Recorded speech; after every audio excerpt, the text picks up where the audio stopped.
I want to do a little something different with our quick break here today. I want to show you what I think is one of the most amazing baseball plays, defensive plays I have ever seen. And we're doing this because our friend Rick Klein is at some kind of a sports thing. We don't really know exactly. He doesn't really give us much detail. But take a look at this Japanese baseball play from Tuesday night. センターへ大きな打球だ。赤松がよじ登って見てくださいこれで。うわーこれチンプレー好プレーだったら好プレー賞間違いないですね。間違いないですね。これはもうよくメジャーでねイチローが見せますけれども。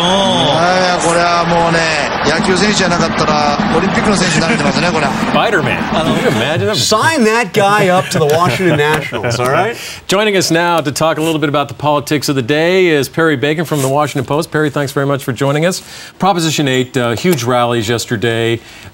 For the government, what does this really mean in the long run? I mean, the battle continues. John mentioned it may be the next Roe v. Wade. Is this the kind of battle we're lining up? I assume so. Going to the Supreme Court, big decision, one that if the court rules, one that'll have ramifications for both parties, because I assume Republicans right now are very opposed to gay marriage. Democrats not really sure where they are at times, but this is a big decision for both parties to look for going forward. It's the Supreme Court level particularly. Be interesting to watch. I want to ask you, and this is what is so great about our Post Politics segment. Sometimes we can get a sense of what is going to be in the Washington Post even before we get to read it. So you were just up in Harlem talking to people in Charlie Rangel's district. Exactly. Yes. And just what's your sense up there?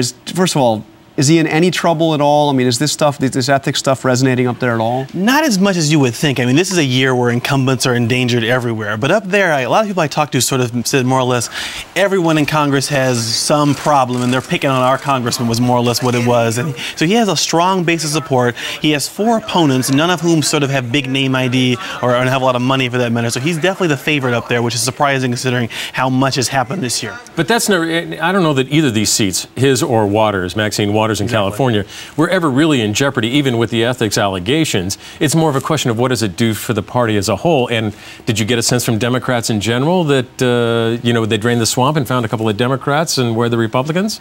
You're right, because those seats are both very Democratic. Rangel's seat, I think, is the second most Democratic district in the country, in fact. The big worry, of course, is that, I know I'm from Louisville, Kentucky. The congressman in Louisville worried about his own reelection has been calling for Rangel to resign. A lot of people worried that this whole drain the swamp, corruption argument will work for Republicans, and that's why they want to push. The president was very strong about Rangel last week, almost effectively pushed him out, but still didn't get there, it looks like. I don't know if you spent any time on Adam Clayton Powell Boulevard, but Adam Clayton Powell is certainly a name that is known in Harlem, and Adam Clayton Powell IV is one of those running against him. Any traction at all there? I mean, there had been some speculation, because obviously Adam Clayton Powell is the guy that Rangel beat to get into Congress in the first place. Adam Clayton Powell Jr., the father of Adam Clayton Powell IV, won and was defeated by Rangel in 1970. Powell IV, who's his son, ran against him in 94, and Rangel won the 94 race. A little bit of traction. There's one poll up there showed Rangel under 50%, but Powell at about 20%. So there's a lot of room to go. At the same time, the ethics thing has gotten much more severe in the last few weeks than it was, early on. So what we don't know yet is how the electorate is going to view that going forward. If there's more things about Rangel that come out before the primary, which is on September 14th. Charlie's always been their guy, or at least for a long, long time. He's been there 40 years. You wrote recently about another representative, Paul Ryan, who's, in fact, when we were talking about health care and budget, he was out there with charts and graphs for the Republicans, very specific. And so many of the discussions we're seeing on Capitol Hill seem to be from a policy standpoint and pretty divergent. He's talking specifics. Is this a new way, or is it just this guy, or are the Republicans learning something from one of their members? It's just this guy. I'd say there are 2 Republicans in the country that are really talking in detail. Paul Ryan, who has put out this plan, 75-year analysis of Social Security and Medicare and his own plan to fix that. And Chris Christie, the governor of New Jersey, who's actually implemented a lot of the cuts Republicans in Washington talk about. But so far, the Republicans are putting out this big plan for their agenda. It's called Commitment for America.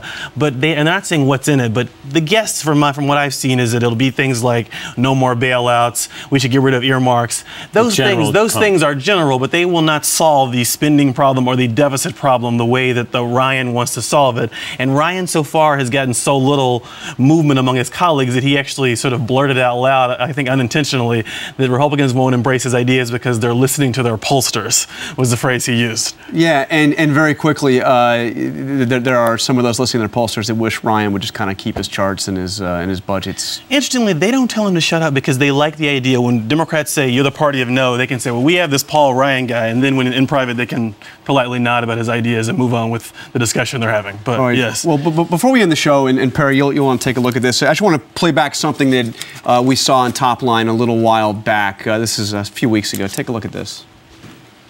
And Rick, I'll wager that she gets fewer votes, more no votes. And how much are you going to bet on that, John? Exactly. I want to know. Make sure you're good on those bets. $5.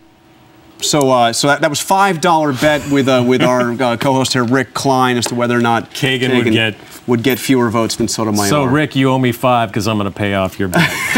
Thank you, appreciate that. All right, that's it for Top Line. Thank you, Perry Bacon, David Curley. Come in and watch us tomorrow. We'll see you then. And you also there's no computer on the table. Oh, right.